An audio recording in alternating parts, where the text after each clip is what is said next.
Surprise ഒക്കെ വരും. നിനക്ക് സർപ്രൈസ് ആയിട്ട് തോന്നിയില്ലേ? ഞാൻ ലിപ്സ്റ്റിക് ആക്കി നിന്റെ മുഖത്ത്. എനിക്ക് തോന്നി നീ ഇപ്പുറത്തും കൂടെ ആക്കിയിട്ട് അത് ബ്ലഷ് ആക്കണം. എന്താണ് നിങ്ങൾ പറയൂ, നിങ്ങളുടെ ഫ്രണ്ട്ഷിപ്പ് എവിടെ തുടങ്ങി? ഫ്രണ്ട്ഷിപ്പ് അല്ല, ഇത് ഫാമിലിയാണ്. എനിക്ക് അത്രേ പറയാനുള്ളൂ. ഇത് എന്റെ ഫാമിലി. ഓഫ് കോഴ്സ് ഇത് ഫാമിലി. ഇവര് ഫാമിലിയാണ്. എവിടുന്ന് എങ്ങനെ കിട്ടിയതാണ് ഈ ഫാമിലി മെമ്പേഴ്സിനെ? നല്ല ചോദ്യം.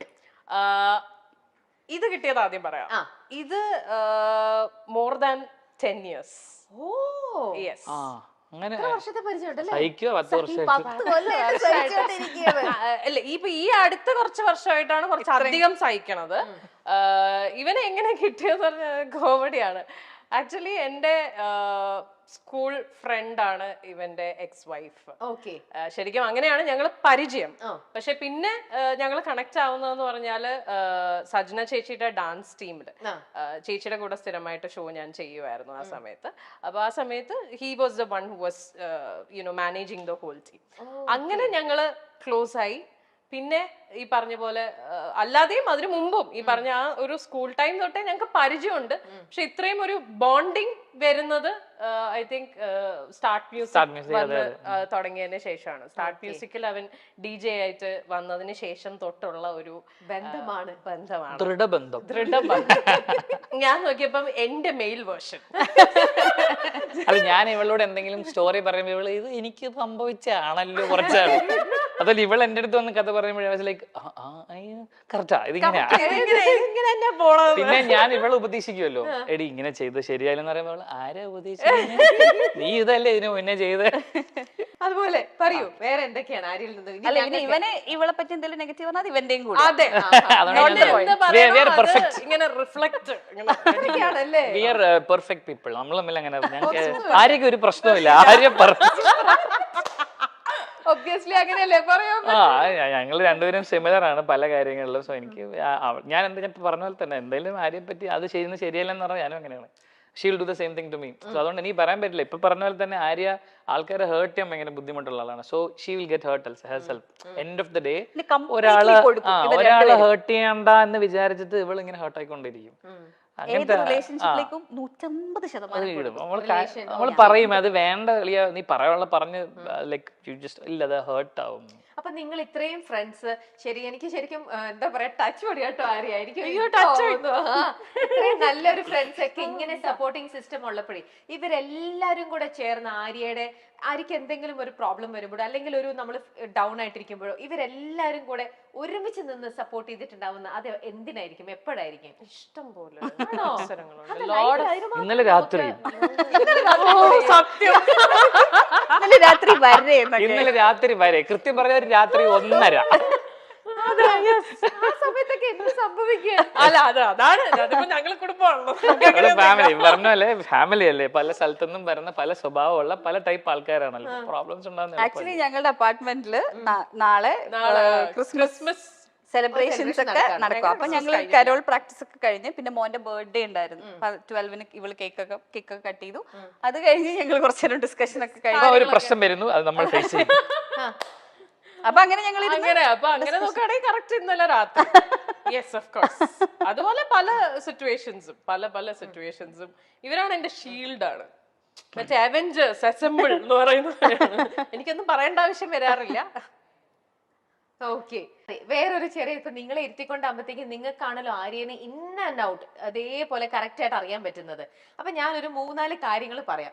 അതില് ആര്യക്കും ഇത് ചെയ്യാം. ആര്യ അത് തന്നെയാണെന്നുണ്ടെങ്കിൽ ആര്യക്കും കൈ റേസ് ചെയ്യാം. അങ്ങനെ തന്നെയാണെന്നുണ്ടെങ്കിൽ പോസിറ്റീവ് ആണോ? നിങ്ങളും പറയണം, ആര്യം പറയണം. ആര്യ പോസിറ്റീവ് ആണോ? I don't think so. ഇവിടെ ഹാഫ് പൊക്കി, അവിടെ പൊക്കിട്ടേ ഇല്ല. താത്തി അവിടെ കൊണ്ടാത്തോണ്ടൊക്കെ താത്തിയോ? അതുകൊണ്ടാണ്. എന്നാലും സിബിൻ എന്തുകൊണ്ടായിരിക്കും ഇവിടം വരെ കൈ റേസ് ചെയ്തു? ഇടയ്ക്കിടയ്ക്ക് ചെറിയ പുറത്ത് കാണിക്കില്ല, ബട്ട് ഇന്നർ അതെപ്പോഴും നമുക്കൊരു കാര്യത്തിൽ ചില കാര്യങ്ങളിൽ ഷീ വോണ്ട് ടോക്ക്, പറയില്ല, സംസാരിക്കില്ല, എക്സ്പ്രസ് ചെയ്യില്ല. പക്ഷെ എനിക്കറിയാം, കാരണം ഞാനും അങ്ങനെ ആയതുകൊണ്ട് എനിക്കറിയാം ഷീ ഈസ് പൊസസീവ്.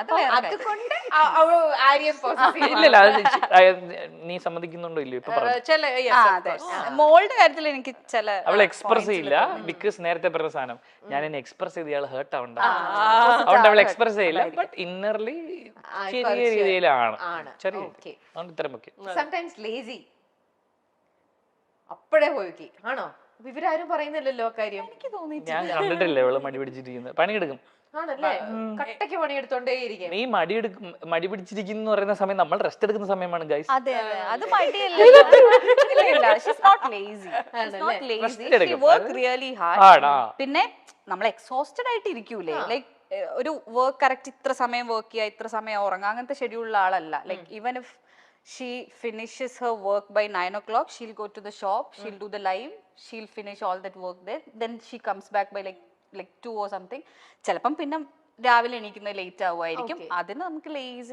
ഒന്നുമല്ല റെസ്റ്റ് എടുക്കുന്ന സമയം ഷീ ഈസ് നോട്ട് ലേസി അപ്പൊ ആര്യക്ക് എന്തുകൊണ്ട് അങ്ങനെ തോന്നിട്ടുണ്ടാവുക അത് may be because you don't work out regularly അങ്ങനത്തെ ഇതാണോ പറയണ ആസ്പെക്ട് തോന്നാറുണ്ട് ചില സമയത്തൊക്കെ ഞാനിങ്ങനെ എന്നിട്ട് ചെറിയ ചെറിയ കാര്യങ്ങളിൽ ചിലപ്പോ എനിക്ക് മടി വരാറുണ്ട് അതായത് ചിലപ്പോ എനിക്ക് ഇരുന്നിട്ട് ഇങ്ങനെ ഇരിക്കുമ്പോ ചിലപ്പോ ഒരു കോഫി കുടിക്കണം എന്ന് തോന്നും പക്ഷെ അത് എണീറ്റ് പോയി ഇടാനുള്ള മടി അപ്പൊ ഞാൻ അവിടെ ആരാണോ തൊട്ടടുത്തുള്ളത് പറയും ഒരു കോഫി അങ്ങനത്തെ പരിപാടികളൊക്കെ എനിക്കുണ്ട് അത് ക്ഷീണം വേണ്ട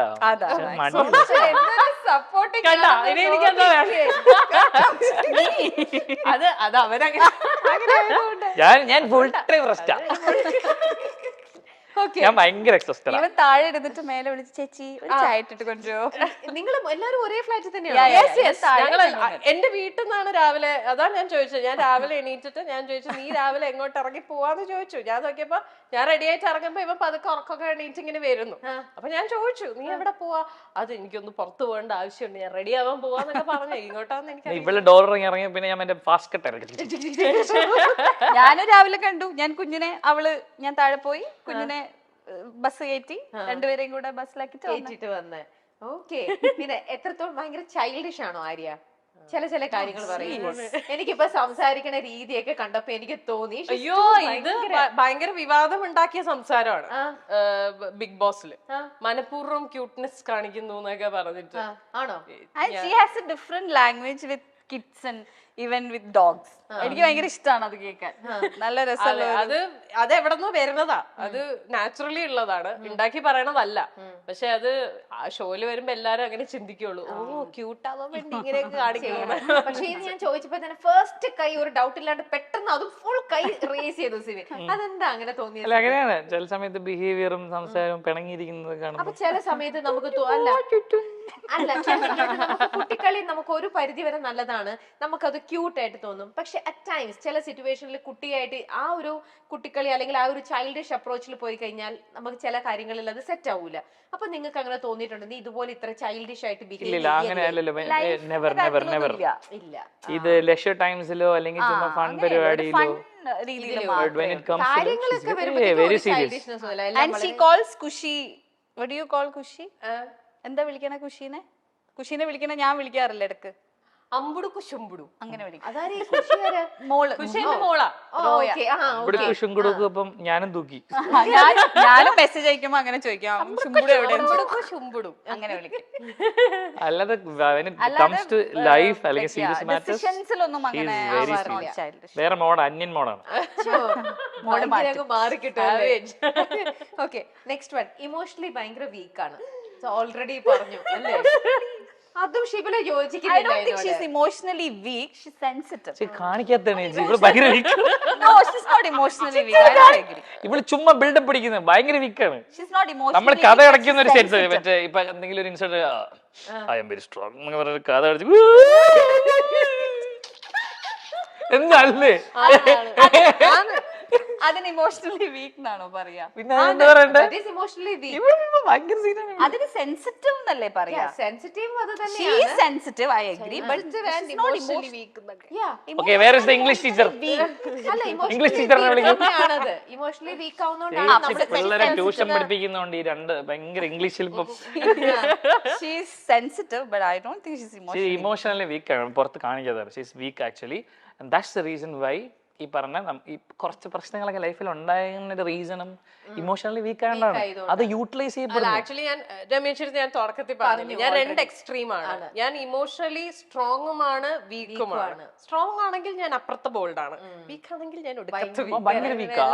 എല്ലാ എക്സ്ട്രീംസും എനിക്ക് അവിടെ യൂഷ്വലി ഉണ്ടായിരുന്ന ഒരു ഡൗൺഫോൾ എന്ന് പൊങ്ങി വന്നിട്ടുള്ളത് ഞാൻ കേട്ടിട്ടുണ്ട്, ഞാൻ ഒരു പരിധിവരെ കാണുന്നുണ്ട്. അത് വെച്ച് എനിക്ക് I don't think she's emotionally week, she's sensitive. ആ സെൻസിറ്റിവിറ്റി കാരണം ചില കാര്യങ്ങൾ തെറ്റാന്ന് അറിഞ്ഞിട്ടും ചിലപ്പം ചെയ്തിട്ടുണ്ടാവും. ചില കാര്യങ്ങൾ ഇത് ശരിയാണ് പക്ഷെ ഇതിപ്പോ ഞാൻ ചെയ്യണ്ടെന്ന് വിചാരിക്കുന്നുണ്ടാവും, അല്ലെങ്കിൽ അങ്ങനത്തെ ഡിസിഷൻസ് എടുത്തിട്ടുണ്ടാവാം. But I don't think she's weak ആണെങ്കിൽ I don't think she'll be sitting here right. Okay okay good. Next one, over caring. എല്ലാരും അങ്ങോട്ടും ഇങ്ങോട്ടും നോക്കുന്നുണ്ട്. ആണോ? ആ, അതായത് കെയറിംഗ് ആണ്, പക്ഷെ അതെങ്ങനെ ഓവർ കെയറിംഗ് ആവണമെന്ന് വെച്ചാല് എല്ലാവരെയും അവളിങ്ങനെ എല്ലാവർക്കും എല്ലാം ഇങ്ങനെ പ്രൊവൈഡ് ചെയ്ത് നിൽക്കും. ആസ് എൻ ഫാമിലിയിലാണെങ്കിലും വീട്ടിലാണെങ്കിലും പിന്നെ ഷീസ് ദ പ്രൊവൈഡർ. ഞാൻ പൊക്കി ഇപ്പോഴാണ് ശരിക്കും ഒന്ന് ആലോചിച്ച് നോക്കിയത്. മനസ്സിലായി? ഇങ്ങനെ പ്രൊവൈഡർ ആയിട്ട് നിൽക്കുമ്പോൾ എന്താ സംഭവിക്കാന്ന് വെച്ചാൽ അവര് പണിയെടുക്കില്ല. നമ്മൾ will have to be a provider for life time അല്ലേ? നമ്മൾ കൊടുത്തോണ്ടിരുന്ന നമ്മൾ അതാണ് over caring. In that terms എങ്ങനെ സാധിക്കുന്നു?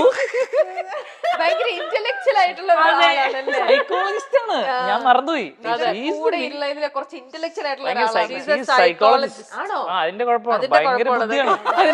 മുടിയെ കൂടുതലൊന്നും പറയാം. അല്ല, അപ്പൊ സിബിൻ എന്തുകൊണ്ട് ആദ്യം ഒരു ഡൗട്ട്ഫുള്ളിൽ നിന്നു, പിന്നെയാണ് അല്ല ചേച്ചി സൈക്കോളജിസ്റ്റ് എന്നെ ഉണർത്തി എന്തൊക്കെ കാര്യങ്ങൾ പറയണം.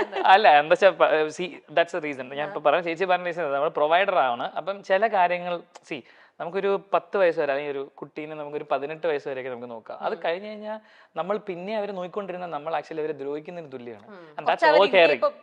അവർ ഇൻഡിപെൻഡന്റ് ആവണ്ടേ അല്ലെ? എല്ലാവരും ഇൻഡിപെൻഡന്റ് ആവണം ലൈഫിൽ. അപ്പൊ അതിന് നമ്മൾ ഒരു സ്പേസ് കൊടുക്കണം. നമ്മള് നീ പട്ടിണി കിടന്നവൻ പഠിക്കട്ടെ അങ്ങനെ ചെയ്യില്ല. അത് ഓവർ കെയറിംഗ്. ഒരു കാര്യം പോയിന്റ് ഔട്ട് ചെയ്തിട്ട് മാറി ചേഞ്ച് കൂട്ടാക്കുന്നേ ഇല്ല. ഞാൻ പറഞ്ഞല്ലോ ഇന്നലെ രാത്രി 1:30 സംസാരിച്ച വിഷയം ഇതായിരുന്നു. എന്തുകൊണ്ട് ഇവരൊക്കെ ഇത്രയും സപ്പോർട്ടിംഗ് സിസ്റ്റം ഇവരൊക്കെ വളരെ ട്രൂ ആയിട്ടാണ് പറയണത്. അപ്പൊ നമ്മൾ കോൺഷ്യസ് ഒരു എഫേർട്ട് എടുക്കണ്ടേ? കോൺഷ്യസ് എഫേർട്ട് എടുക്കാൻ എന്റെ മനസ്സ് ഇനി എടുക്കണോ? കാലുവല്ലി പിടിക്കും. ഭീഷണിപ്പെടുത്തി അവളെ കൊണ്ട് നന്നാക്കിപ്പിക്കണം അല്ലേ? ഇന്നലെയൊക്കെ ആ സ്ഥലമായി കാലുവല്ലി പിടിക്കും. ഓക്കെ, ഇനി നെക്സ്റ്റ് വൺ, രാത്രി ജീവിയാണോന്ന്? ആണ്, രാത്രി ജീവിയാണ്. ആണ്. നിങ്ങളൊക്കെ ഞങ്ങൾ കുടുംബത്തോടെ രാത്രിക്കാണ് ഉഷാർ. അതുകൊണ്ട് റൂമൊക്കെ നല്ല ഇരുട്ടാക്കി വെച്ചേക്ക്, അതായത് നമുക്ക് പകലും കിടന്നുറങ്ങാനുള്ള സെറ്റപ്പിലാണ് ഫുൾ ചെയ്തോണ്ടിരിക്കണത്. ഓക്കെ, അപ്പം നിങ്ങൾ ഫ്രണ്ട്സ് ഇവിടെ വന്നതും കൊണ്ട് ആര്യയുടെ ഇനി ഒന്നുമില്ല, ഞാൻ എനിക്ക് എഴുതാം, അതുപോലെ കാര്യങ്ങളെല്ലാം ഭയങ്കര സെറ്റാക്കി. ബഡായി ബംഗ്ലാവ് എന്നൊരൊറ്റ പ്രോഗ്രാമിലൂടെ നമുക്കെല്ലാം സുപരിചിതയായ താരമാണ് ആര്യ. പിന്നീട് സിനിമകളിലൂടെയും സീരിയലുകളിലൂടെയും ആര്യ നമ്മുടെ മുന്നിലേക്ക് വന്നു. സിനിമയിൽ നിരവധി വേഷങ്ങൾ, അതും ഹാസ്യ വേഷങ്ങളാണ് ആര്യ കൂടുതലും ചെയ്തിട്ടുള്ളത്. അങ്ങനെ ഒരു കഥാപാത്രമായിട്ട് തന്നെയാണ് ആര്യ നമ്മുടെ മനസ്സിലുള്ളതും. എന്നാൽ ബിഗ് ബോസ് മലയാളം റിയാലിറ്റി ഷോയിലെത്തിയതോടെ ആര്യയെ പറ്റിയുള്ള മലയാളികളുടെ ഒരു ധാരണ മൊത്തത്തിൽ മാറി എന്ന് വേണമെങ്കിൽ പറയാം. ആര്യ ഒരു നെഗറ്റീവ് ക്യാരക്ടറായിട്ട് മാറുകയായിരുന്നു. ബിഗ് ബോസ് പലർക്കും നല്ലത് ചെയ്തിട്ടുണ്ട്, അല്ലെങ്കിൽ പോസിറ്റീവായിട്ടും നെഗറ്റീവായിട്ടും അതിലെ മത്സരാർത്ഥികൾക്ക് എഫക്റ്റ് ചെയ്തിട്ടുള്ള ഒരു പരിപാടിയാണ്. അതേസമയം ആര്യയെ സംബന്ധിച്ചിടത്തോളം ബിഗ് ബോസ് മലയാളം എഫക്റ്റ് ചെയ്തത് നെഗറ്റീവായിട്ടാണെന്ന് വേണമെങ്കിൽ പറയാം. അതേസമയം ആര്യ സിബിൻ സൗഹൃദത്തെക്കുറിച്ച് നമ്മൾ അറിയുന്നതും ആ സമയത്താണ്. ആര്യയും സിബിനും വളരെ അടുത്ത കൂട്ടുകാരാണ്. ഇവർ കുഞ്ഞിലേ മുതൽ ഒന്നിച്ച് പഠിച്ചവരാണ്. എന്നാൽ പോലും വർഷങ്ങൾക്ക് ശേഷം സിബിന്റെ ഭാര്യയുമായുള്ള സൗഹൃദത്തിന് പുറത്താണ് സിബിനുമായി വീണ്ടും ആര്യ സൗഹൃദമുണ്ടാകുന്നത്. ഇപ്പോൾ ഇവർ ഒന്നിച്ച് ഒരു ഫ്ലാറ്റിലാണ് താമസിക്കുന്നത്. അത്രത്തോളമുണ്ട് ഇവരുടെ സൗഹൃദം എന്നാണ് ഇപ്പോൾ വ്യക്തമാകുന്നത്. ആര്യയുടെ ഒരു ഇന്റർവ്യൂവിൽ ആര്യയ്ക്ക് സർപ്രൈസ് കൊടുക്കാൻ വേണ്ടി, ആര്യയെ പറ്റിയുള്ള പല കാര്യങ്ങളും തുറന്നു പറയാൻ വേണ്ടി ഒരു കൂട്ടുകാരിയും സിബിനും കൂടി എത്തിയൊരു കാഴ്ചയാണ് ഇപ്പോൾ വീണ്ടും വൈറലാകുന്നത്. ആര്യയ്ക്ക് ഏറ്റവും വലിയ സമ്പാദ്യം എന്ന് പറയുന്നത് ഈ സൗഹൃദ വലയം തന്നെയാണ് എന്ന് നമുക്ക് ഈ വീഡിയോ കാണുമ്പോൾ മനസ്സിലാകും.